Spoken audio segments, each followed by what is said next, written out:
Welcome, everybody. We're just getting set up. We're so happy that you are all here today. My name is Cindy. I'm a volunteer with AustinUP, and we have Tommy Ferguson from Capital City Village. I was going to say volunteers, but yes, it is kind of Capital City volunteers, isn't it? It's both. Absolutely. Yes. Well, we're so happy that everybody's joining us today. We're just going to wait a couple minutes so that everybody can pop on and they can be a part of this webinar. It actually came to be, Tommy and I were sitting having a cup of coffee, and we were talking about our two groups, and we were talking about how they're very had a lot of synergy, and that people from my organization will want to hear about her organization, and she thought people from her organization might want to hear about our organization. So he said, let's do this informational meeting, and that's how it came to be. So we're all happy that you're going to be here today. Just to let you know, this is being recorded. It will be put up on YouTube. So if later you want to watch it, or you have somebody that you wished had come and wasn't here and wanted to watch it, you can watch it there on YouTube. So I think we'll just go ahead and start. Tommy, and if you want to go ahead and start with your slides, you're the first to go, and I'll go off screen while you talk about Capital City Village. Sure. All right. Well, thank you for having me today, and it's good to be up with everyone. My name is Tommy Ferguson. I'm the Executive Director of Capital City Village. Capital City Village is a local nonprofit. We're focused on helping seniors age well in their own homes for as long as possible. And we do that through a blend of volunteer services and engaging programs. So I'm going to walk through a slideshow and describe a little bit more of that in detail and kind of talk about how we came to be. I've got a brief video, and if technology complies, then we'll play that afterwards. And then we'll certainly have time for question and answers. So look forward to sharing some information with you. So I'll go ahead and start the screen share, see if we can get the slideshow going here. All right, so I'll start that from the beginning. All right, so we've got, this is really kind of an informal information session. I just wanted to share a little bit about what Capital City Village is, what we do, and why we do it. So here is the home of actually one of our members in South Austin, and we had a volunteer day that day, and so we put up a little yard sign and got busy. So a little bit about what we do and the why. So this, you've seen and heard a lot of talk about the baby boom generation aging, sort of the silver tsunami that's upon us. And so this demographic slide, and I really do get into the numbers sometimes, but this really drives it home, right? That this is the change in the senior population, which is counted currently 65 plus, over since 1900 to 2050. So it's projecting out.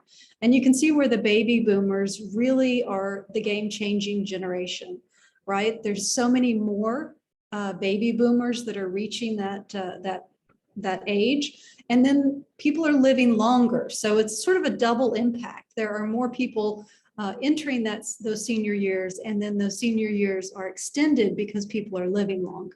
So really, I think about this as the demographic imperative, right? That is why talking about our aging population, thinking about solutions to make sure that they have safe environments, that they have the support that they need. That's why it's really critical, is that this is a really big part of our population.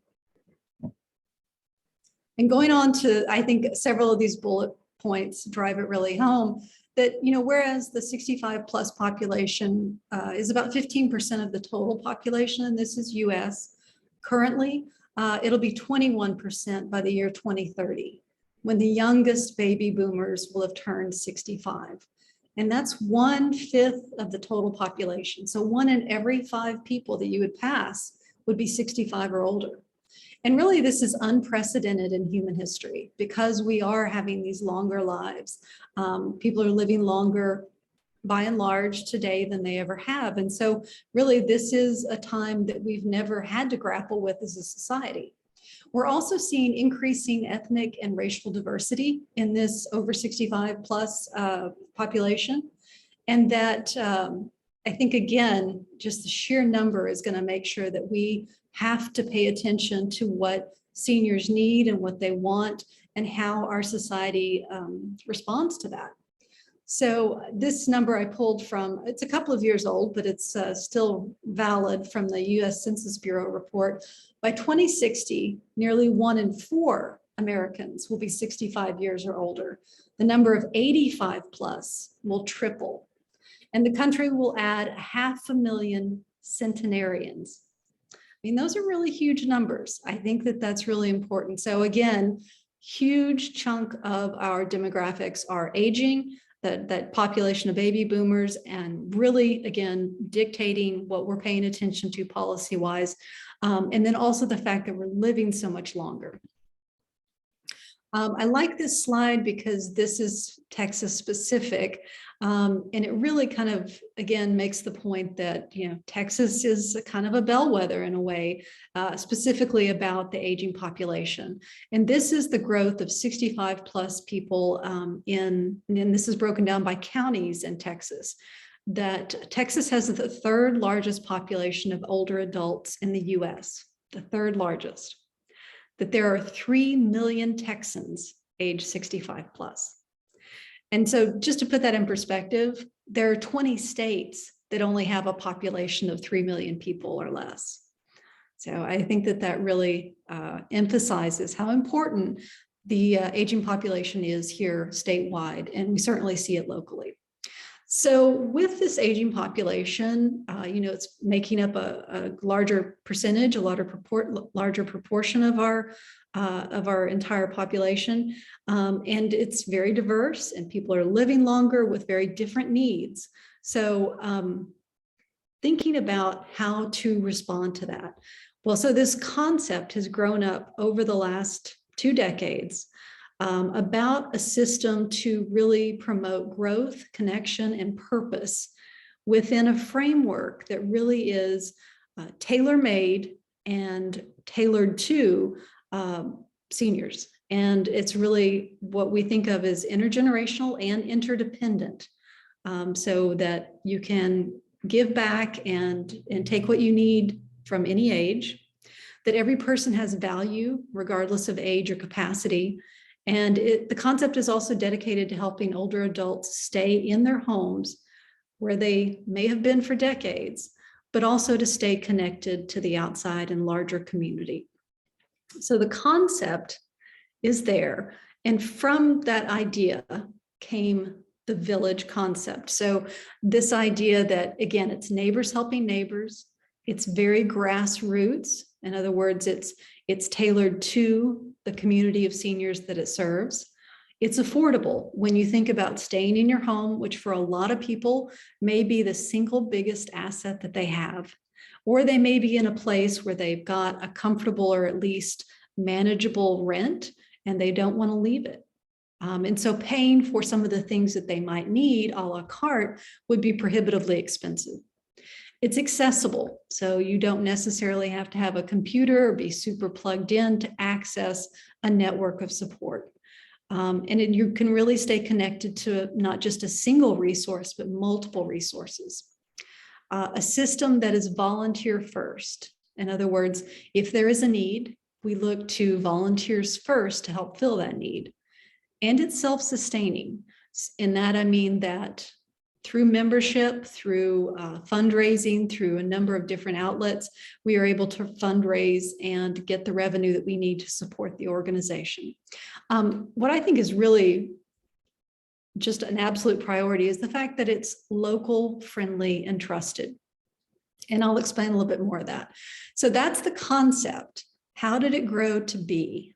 So it started with a group in Boston, in the Beacon Hill neighborhood. It was a group of mostly retired professionals, academics, and as they aged in discussions, they really saw that they didn't want or need to upend their entire lives to move into retirement communities or move far away to be with adult children, that they really liked where they were at. And they'd been there for a long time. They were invested in the community and got a lot out of it. And so just because they saw that they might need a little bit of help from time to time, they really didn't see that there was a need to change their lives, maybe just the resources that they were accessing. So they conceived of a framework a scaffolding, if you will, for a nonprofit that could provide the services on an as-needed basis by volunteers who were vetted and trusted. So not just anybody on the street.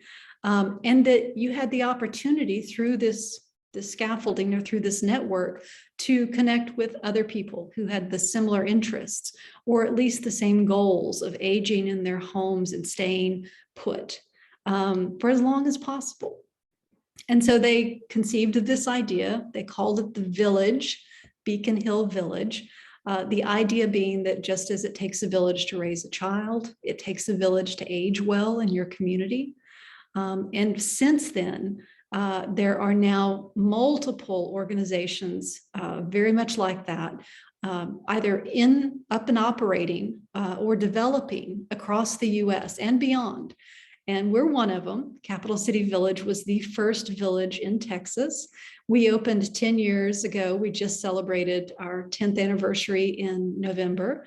But the idea being that you open up in a community, you utilize a nonprofit structure so that you've got access to resources that you might need, trusted volunteers, referrals to professionals that you know come recommended from other people, and primarily really an opportunity to connect and to have meaningful connections and relationships with other people in your community.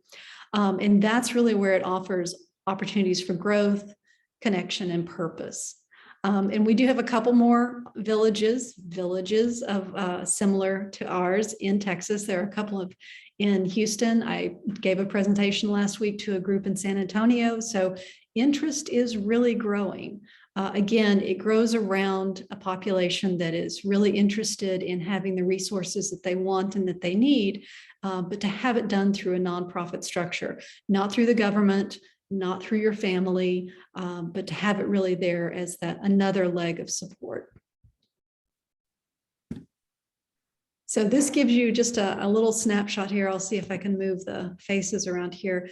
This is where the villages are currently sprinkled around the country. It developed very quickly on the East Coast and then on the West Coast, and now kind of goes through the heartland. My previous activity was with a village in the Chicago area, and you can see there are quite a few sprinkled around there. But I'm really pleased to see it grow. And again, it has the opportunity to grow where there's a group of people that really want to see opportunities for growth and connection at every age. So a couple of key ingredients. And these are our folks. I mean, these are not canned photos. These are all people that participate. So a couple of key ingredients, people-centered volunteer services. And I'll talk a little bit about that. You know, when I was in grad school studying senior housing, I was looking at, affordable and supportive models, really, innovative models, but this was in the early 2000s. And I stumbled across a New York Times article about Beacon Hill Village. And a lot of people across the country, including people here in Austin, saw that same article. And that's how the idea grew. But I loved the concept because it really wasn't about a housing unit. It was about the person. And making sure that there was a structure and an environment that was friendly to the person, not just about filling housing units. So that's really important, that it's people-centered. Also that it has opportunities for enriching programs, and not just information, but really opportunities for social connection, because we find that, social isolation can be as much of a killer as, say, heart disease or long-term smoking. So really that need to have important social connections throughout your life. The other part of it is access to service providers. So if there's something a volunteer can't do, then it would be up to a service provider, an electrician, handyman, or say home care service, or something that the volunteers really, it's beyond their scope. For Capital City Village, we've structured it so that the people participating, the members in Capital City Village, because we feel like there's a sense of ownership if you're part of it, if you're a member, up to 3 services per week. And this could be transportation, a lot of technology help, especially the last 2 years, home and yard, minor home fix-its, installation of grab bars, that sort of thing. And then other things as they come up. Sometimes we have to get a little creative. I often talk about several years ago, we were asked by one of our members to help hang holiday lights. And so we reached out and one of our volunteers was happy to do it. Somebody else installed an owl house in one of their trees. And so some of the things that, you might have to pay somebody to come and do individually, those are things that are all wrapped up in membership. And it is an important note, there are some things that our volunteers don't do. We don't provide medical or personal care services. We don't dispense medication. We don't dispense medical advice. We can go and accompany people to medical appointments and take notes. If you have questions that you want to put down ahead of time, we can go and, facilitate that. But there are some things that our volunteers don't do just because, again, it's beyond the scope of something that's neighborly or friendly. It really is something more about personal care. This is just kind of a highlight of a few more benefits. I mentioned the social activities, which include interest groups. There's a poetry group. There's a book group, happy hours, coffee hours every Thursday morning. A lot of engaging programs. We have a writers series that we've done. We've got another one coming up later this month. And a lot of health and wellness programs, and I'll talk a little bit more about those, but really also knowing that there's a supportive community. And so some of it is really just that peace of mind of knowing that the support is there if you need it, and that it's one phone call away. It's affordable. I mentioned that too. So again, we have a sliding scale. Capital City Village, we have membership dues. And again, we feel like there is something to having membership participation so that you're a part of, you're included. And if you need something, you don't mind asking for it because it's included in the membership. But we do recognize that some people live on fixed or modest incomes. And so we have a sliding scale of less than $10 for some level, and then up to, for more comfortable seniors, $50 a month. And again, that all includes everything, the services, the programs, the phone support. And we also don't make any demarcation about who gets what.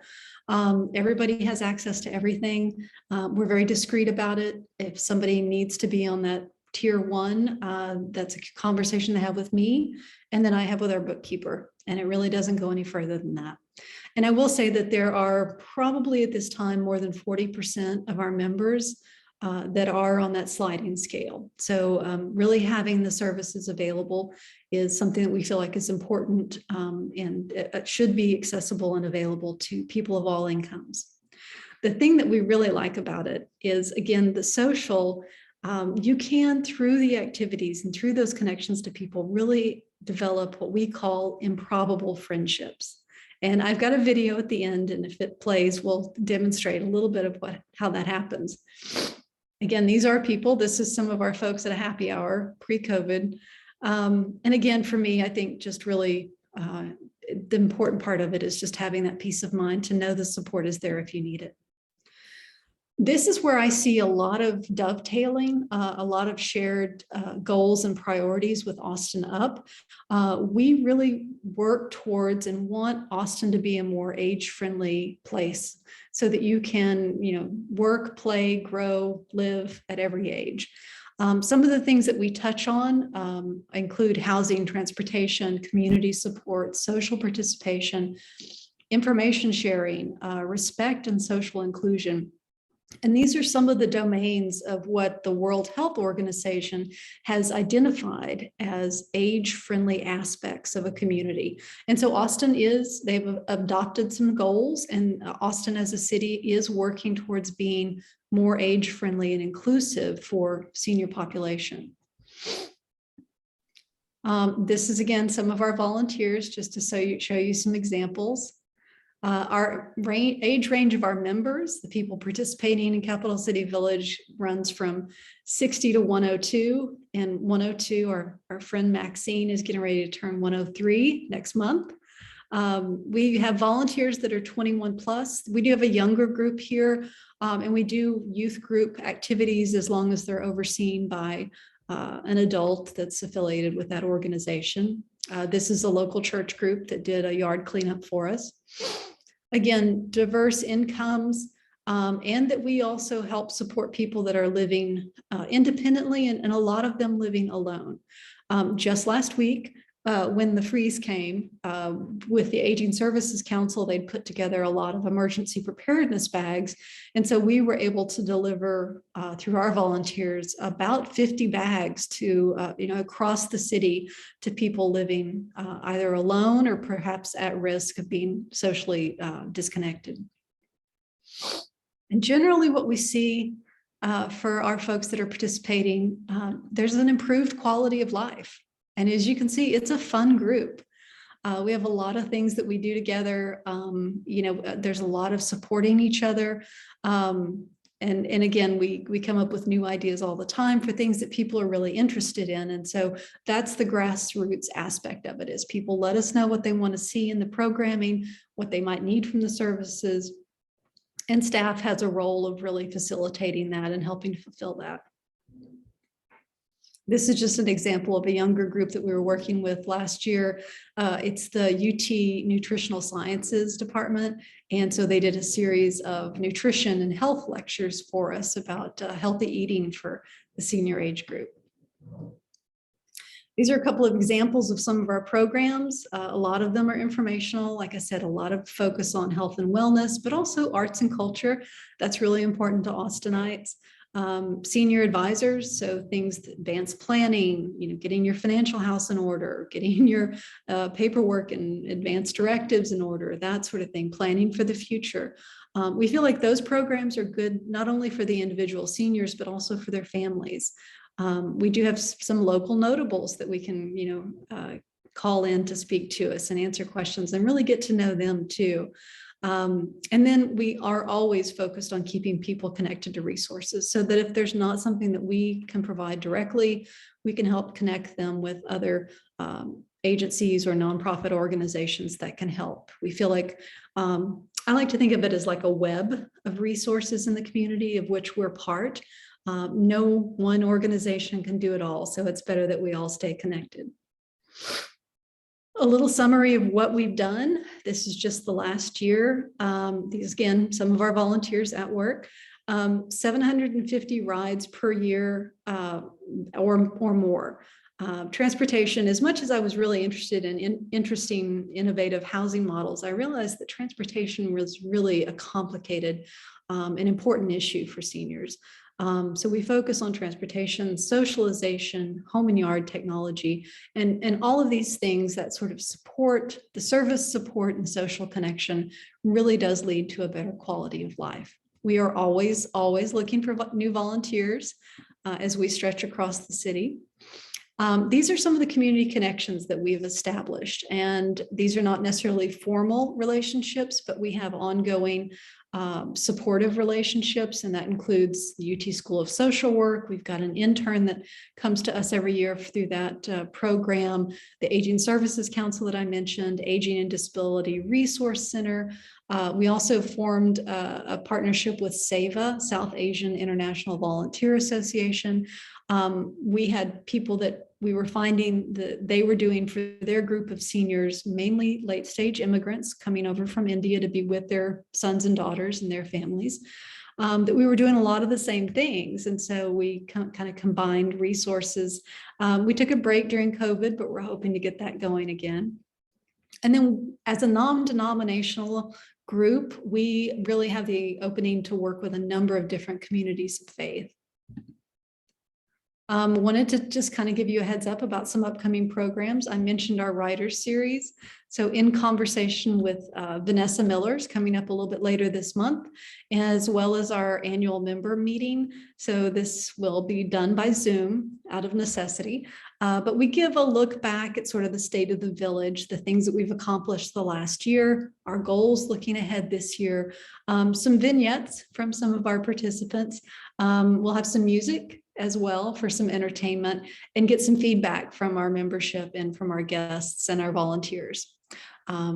We do that as, just to make sure that we're staying informed and connected to what our village wants. Coming up also, we're doing Amplify Austin, along with probably 700 plus organizations across the city. But we are planning a little kickoff event. It will actually be in person with limited attendance. Some folks from Typewriter Rodeo will come and provide some free poems on the fly from an old typewriter. It's a great group. If you're not familiar, they did a program for us a couple of months ago, and they're just fantastic. So really think about, if you know of a nonprofit, whether it's AustinUP or Capital City Village or another, Amplify Austin is a great time to show some support for them and get the word out. And I think here's my contact information. I will take the share screen off and then put it back up again to try to play that video. But I would love to hear from anybody if you're curious, or just we will have some time for questions, but if there's anything in follow-up. I'm going to try to play that video for y'all now. So we'll see if we can make that go. That is not it. Let's see if I can get to it. No, that is not it either. I know I had it. Technology, isn't it fun? It is, I'm telling you. Let's see if I can find it here in just a second. I won't spend too much time, but we'll see if I can locate it. It is worth sharing.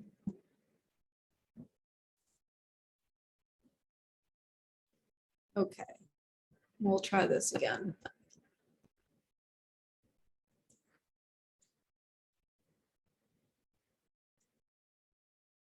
Appreciate your patience, everyone. We feel your pain. I'll tell you, this technology stuff with Zoom and YouTube, and we're all getting so fancy. And okay, well, yeah, here, we'll try it and see. Okay, I think this will work. We'll try it and make sure. About Capital City Village is the comradeship, the friendship, and also meeting very interesting people that I hadn't known before and would never have known. And coming from disparate parts of the country, now living in Austin. I graduated from high school in 1940, and so I decided to work at Lockheed, make some money for later going to college. In 42, I decided to try to enlist in the Army Air Force as a pilot, but I was colorblind. And then I came home and went through basic training, and then to waist gunner on a B-17, and we did flight training. But eventually we went into high altitude flying, and my eardrums perforated and bled.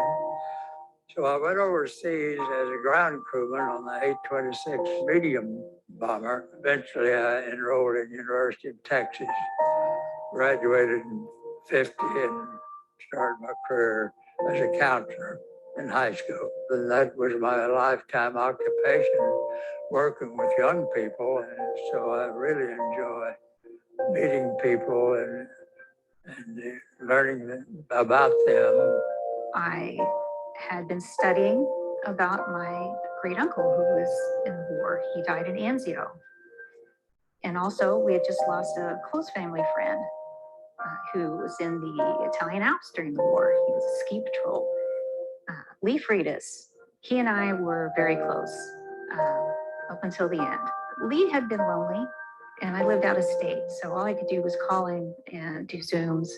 But I thought, wouldn't it be great to help somebody out who might be in the same situation? So I contacted CCV and said, World War II vet, please. I got a call one day from this young person, and the name of Karen. I'd never met her before, obviously, and she introduced herself and said she was a CCB volunteer, would like to come over and meet me and get acquainted. She did come over, and we talked a while, and eventually she brought Ren. She takes care of dogs until they're go through the process of being adopted. And then I met Larry, her friend, and they're both very interested in World War II history. Larry's well read in World War II, so they can get into more nitty gritty and plane parts and all that good stuff, guy talk. They took me to the San Marcos to see World War II planes that are in the process of being refurbished and rebuilt and flyable and other planes. And so I've very much enjoyed Karen and her friend and Ren. Ren usually sits on Stan's lap, and Stan enjoys having him there. It makes me happy to see the happiness that brings him. I hope that my 99 years of living, I have learned some things that they may not have experienced. Also that shared with them my experiences during World War II as in the Army Air Force. Also my experiences with working with young people. So I hope that I've contributed that way. Age is a number. We're all people who enjoy being social and learning from each other. That's what we get to do. It's such an honor and a privilege to get to know each and everybody I get to know in the group.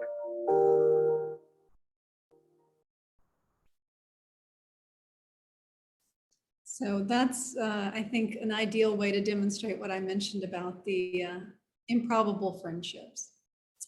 All right, so I'm going to turn it back to you, Cindy, and I'll mute myself unless there's anything else, but I'll be here to chime in. Thank you all. Thank you very much for giving me some time. I love to talk about what we're up to. Well, we love being able to share this information with our constituents. It's such great information, and we hope that we'll spur some people on to become a member. I know one of the things we were most concerned about is the socialization right now.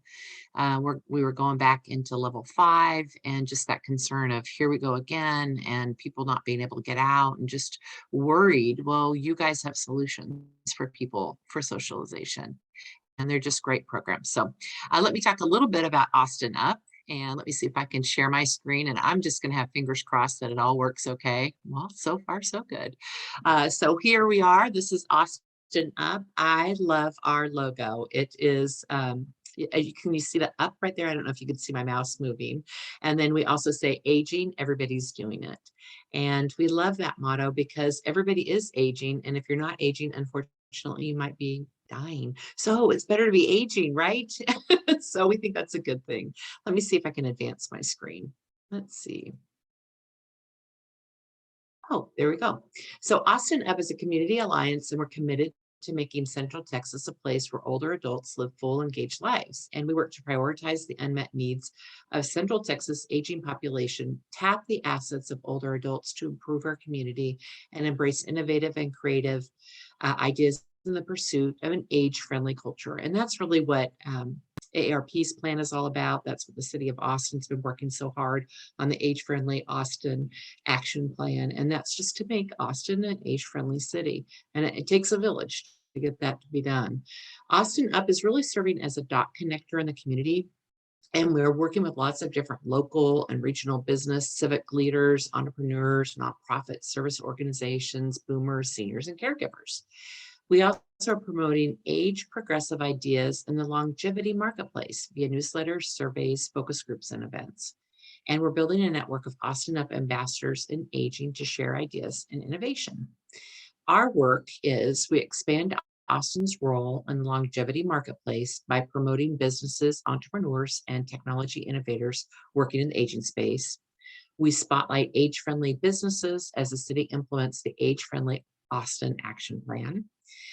We are really, really passionate about changing the perceptions about aging and enlighten our community about the value of our senior population. We help to promote and facilitate academic research to study aging processes and outcomes. And we enhance livability for seniors using the 8 domains of livability, which Tommy brought that up. And that's definitely something that we're focused on too. These are just some of our partners, and I liked how you worded it. They're not formal partnerships, they're informal partners.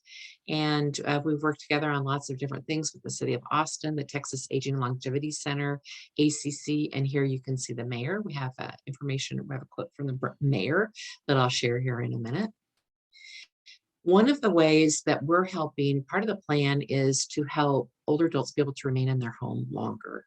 As you know, Austin is becoming more expensive to live in.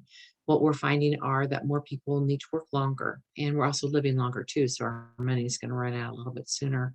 So we're very, very passionate about providing information about jobs for those who are over 50. And we do it a couple different ways. We are going to have job fairs this year. We're really excited. We didn't have them last year or the year before. We're going to have 4 job fairs. They're in different geographic areas. And the reason why we hold these job fairs in different geographic areas is we know that people want to work where they live. And so we just figured we would do these job fairs where people live. So they're going to be north, south, west, and what would be the other central are the different locations. So our dates are on our website for those.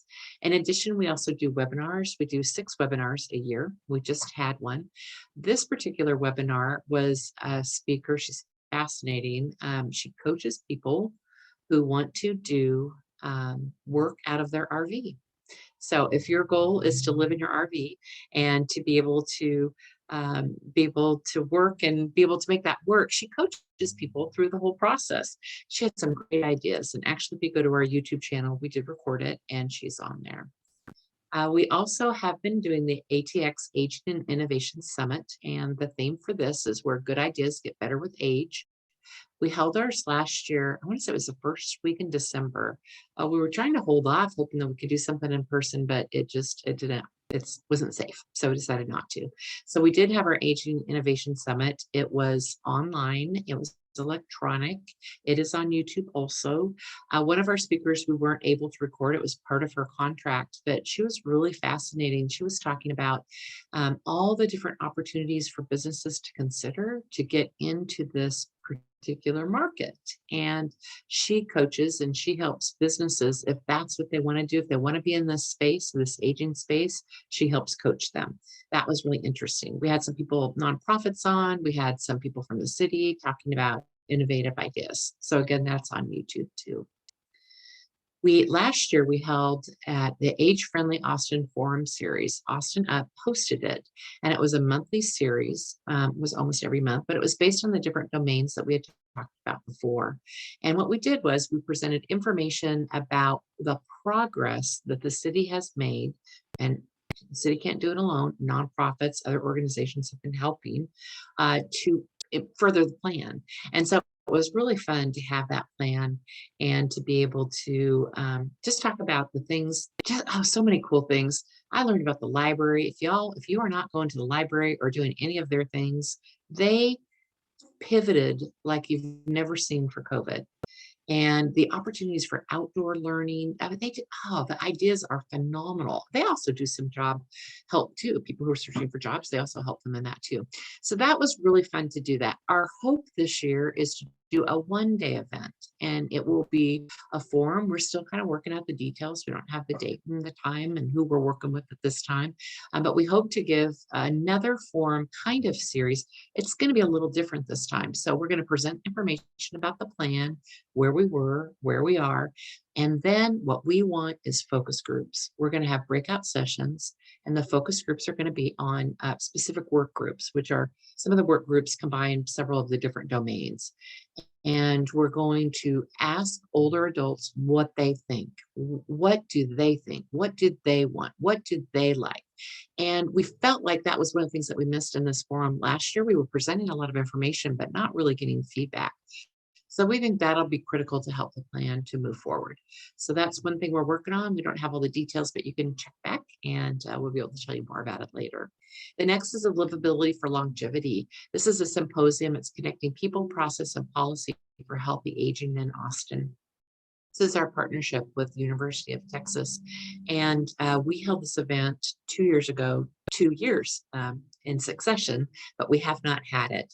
We are in talks with UT right now. We're super excited. We hope that we'll be able to announce that there will be a shortened longevity event, Livability for Longevity, and we're hoping sometime in April or May. So be on the lookout for that too. Now let me see if I'm progressing. My mouse is hitting something different. There we go. This is just a flyer that we normally use when we go to marketing events. We're actually highlighting Cheryl Burleson, and she's really fun. She's a local fitness person, and she's highlighted in this marketing piece. It just talks a little bit about Austin Up and the fact that we're this a community alliance, and really we feel like we're pulling different groups together and helping everybody be able to get the word out about the age-friendly plan. That's just one of our marketing pieces. And then I do have a quote here from the mayor, and it says, Austin has one of the nation's fastest growing populations of older adults. As our community welcomes these new neighbors, Austin Up is connecting city leaders, local nonprofits, university researchers, and age tech entrepreneurs to help us focus on ways to make life better for them as they age. So that's just a quote from him. And I think it explains Austin Up. I know Austin Up sometimes seems a little fuzzy, but we feel like we bring a lot of people together. And again, that's one reason why we wanted to have Capital City Village come on, because we have a lot of people on our email distribution list. We have a lot of people who watch our YouTube videos, and we hope that they'll consider becoming a member of your organization. And thank you. I'm going to go ahead and stop the video. Natalie, if you see any questions or chats that we don't see, I don't see any right now. Oh, we have a comment. I think it was during when we were having our technology issues. Somebody says, no worries, you're beautiful. So Tommy, you did great. We do have a link here if you'd like to make a donation to Austin Up. We also want you to be a part of our newsletter. We had been doing monthly newsletters, and we hope to be doing those again. In our monthly newsletter, we do talk about events that are going on, and we'll also keep you up to date on the events that we hope to be doing for 2022. Are there any questions? Anything, if it's not in the chat, or I don't know if we have a raise hand or an option to chime in. Yeah, I think they can ask questions down at the very bottom. There's an area where you can say chat, and then there's also the ability to raise hand. If you want to raise hand and come in, we have our magician, is that your name, Natalie, in the background, helping us with all of our technology. So she'll help you come in. Tell me, if you want to become a member for Capital City Village, what do you do? What's the process? Sure, it's pretty straightforward. So there's information on our website under membership, or you can just call the office, that 524-2709 number, or email info@Capital City Village, and I or one of the other staff people will check that. We're all kind of part-time. I mean, I'm sort of 3/4 time, and we have a half-time volunteer director that does all the coordinating of all the volunteers, vets them all. They all go through background screening so that if you get matched up with somebody, you know that they're safe and reliable and friendly. All of our volunteers are involved because they want to be, not because they have to be. So they're doing it for the right reason. But yeah, Johanna is our volunteer director, and Bonnie Gilson is our sort of tech advisor. She does our website, our newsletters. She actually used to be the executive director and hired me before and she's like such the epitome of aging well. So she is semi-retired, but still works for us a few hours a week. She sold her house in Austin and moved to Rockport, and now walks the beach with her dog and gets in her little camper and tows that to see her sons. One's in Fort Worth, one's in San Antonio. And so she works from the road sometimes. So like when she was zooming in last few months ago, she was at some national park, and she just hooked up to her hotspot and zoomed in. And you know, if you get to the point and you're sort of retired and you don't have to work anymore, I mean, I don't know that I'll ever get there, but that was the place she found herself in, and she's involved because she wants to be, not because she really needs it. And she's a great resource. She's got all the institutional knowledge and has been with us almost from the get-go. And so really the membership information is on the website, or you can just send us an email and we'll send you the form. It's pretty straightforward. It gives the detail about those different levels that I mentioned. So just as an example, there's, I think, 5 different tiers. And if you're, say, somewhat comfortable, say $55,000 a year household income as an individual, that's that $50 a month that tier, but we have it staggered down so that if, say, you're earning less than $23,000 a year, which a lot of folks are, if they're living just on Social Security or a small pension, but that's, like I said, less than $10 a month, all the benefits and so forth. We're very discreet about that. We just, we don't want to get into people's paperwork and business. And so you let us know where your comfort level is, and then we structure the membership accordingly. My mentor, back when I was working for the Village outside of Chicago, she used to like to say, we're not the government. We're not your kids. We're your friends and neighbors. So you don't have that complex dynamic that you might have with family. You also don't have the hoops that you have to jump through with government, systems and so forth. So, I mean, this is a very friendly approach. It's very neighbor helping neighbor. And, like, for instance, I got a call from, this was a couple of weeks ago, a woman who had been referred by a social worker, and she was just needing some transportation. And so I went on a grocery shopping errand with her, signed her up pretty much just over the phone, and took care of that. And we went grocery shopping, and I did all that. But you get to know somebody when you're driving them, and the staff does volunteer activity all the time, but you really do get to form those relationships. And so in the course of a 20-minute drive each way, I found out that she had been a Katrina evacuee and had been in Austin in literally the same apartment for 16 years since she came and landed here and made Austin her home. And I learned a little bit about her and shared some information about me, and you just get to know a person. And so, that's for us, it's not a transaction, it's interactional. And I think that that's really the beauty of it, is that there's, it's person-centered and person-focused and personable. It's just it's a really nice way to get to know people. The people that I know. wouldn't Oh, shoot. I think you froze. Oh, sorry. I just love that it's a good way to get to know people that I wouldn't otherwise encounter. I know one of the reasons why we thought this would be good to get the word out too is that a membership could be purchased by a child. We have a lot of children, adult children, who live out of the area. And so we're hoping maybe we'll reach some of those adult children. And if they're concerned about their parents, or their, one parent still living or whatever, that this could be an opportunity both socially, but also to be able to have that assistance to the drive, being able to have somebody take you to the doctors, having somebody put up your Christmas lights. Those are all great things that as an adult child living out of the area could really give them some comfort. So it could be paid for by anybody. Is that right?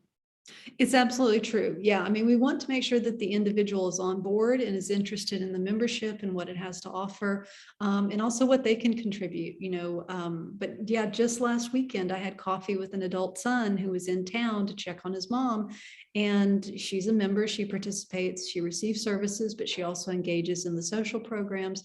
And, I had a half an hour conversation over coffee with him, and gave him a list of resources for things that look like they might be needed pretty soon down the road.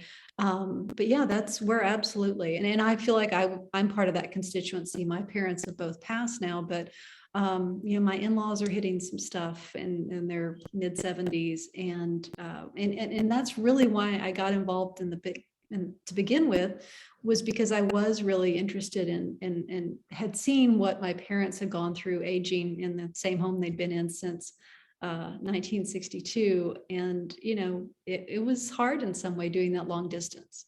And it was a cobbled together system of family and church and neighbors and, all that. So yeah, absolutely. An adult child can, purchase a membership if they want to. And if you have a friend or neighbor that you think might be interested, please share the information with them. They can come to any of our events. Right now we're doing it on Zoom, but we hope to go back to in-person programs next month.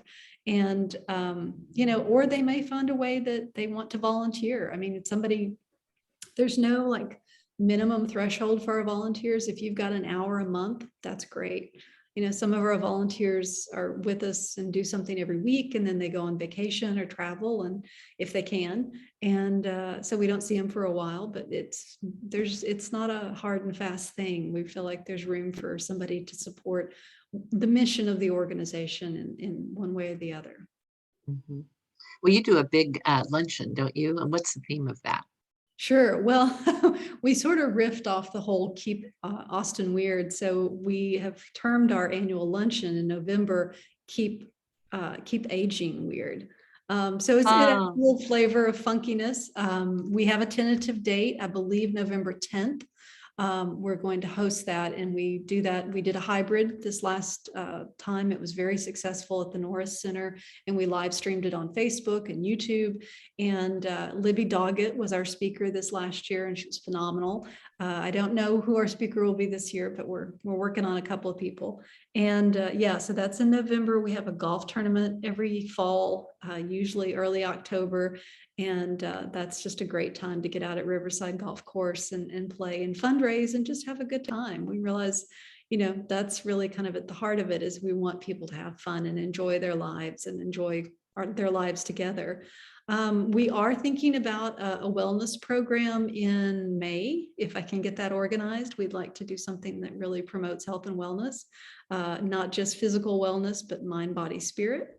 So we're going to work on that. And yeah, and then Amplify Austin coming up. So those are sort of our big opportunities to showcase what we do and build awareness, but also hopefully build some financial support for our mission. Excellent.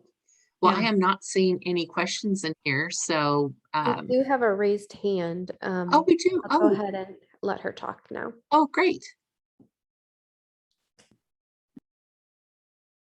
Yeah, this is Elena Roy. I'm in Arlington, Texas, and I really thank you for the transparency and all of the sharing that you do with us who are not members. But I lead a group here of over 500 people called Ambassadors for Aging Well. And I'm wondering why Austin has this group, and San Antonio, maybe Houston, and why DFW doesn't have this. And so it speaks to me that maybe it's up to us to step up and organize something like this. I really admire everything that you're doing.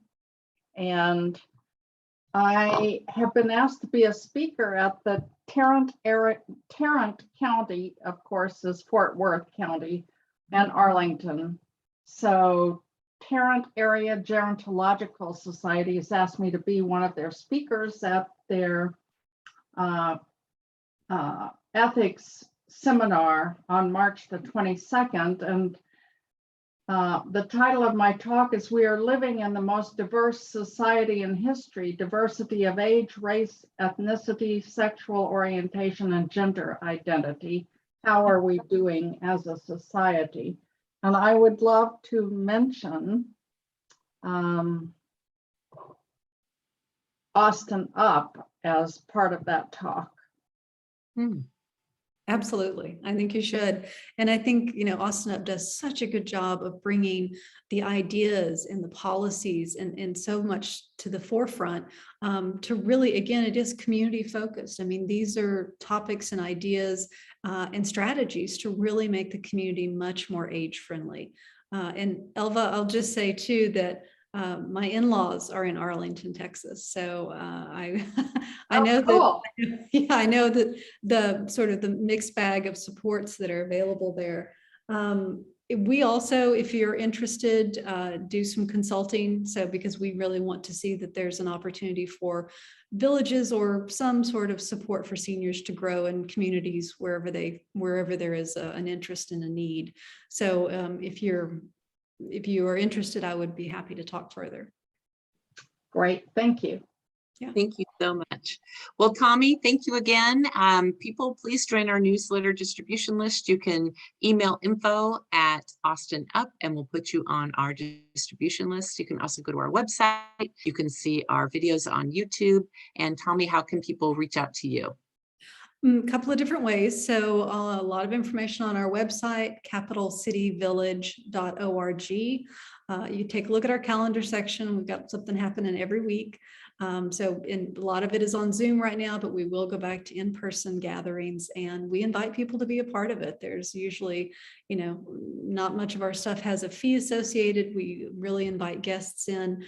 You can also email info@capitalcityvillage.org. The phone number is 512-524-2709. And yeah, I'll put the website in the chat. Thank you for reminding us. And yeah, that's just we'd love to hear from folks. It's a friendly group. We're open to people from all age ranges and backgrounds and all across Austin. Austin is our service area. So we have had interest from Cedar Park and Buda and so forth, but we don't quite stretch that far yet. So, but everyone in Austin is eligible. We do work with, I think it's also important, again, primarily mostly independent seniors. So if there are mobility issues, generally we can work with those. We've got several of our members that have Parkinson's or other kinds of issues. And so that usually is not an obstacle for getting involved. So that's where we're at, and would love to have some interest if there is any. Appreciate it. Thanks everybody for being here, and please check out both of our websites for upcoming events. Thank you, Tommy. We'll talk soon. Thank you, Cindy. Glad you did this, and thanks everyone. Appreciate your time today. All right. Thanks, Goodbye. Cindy.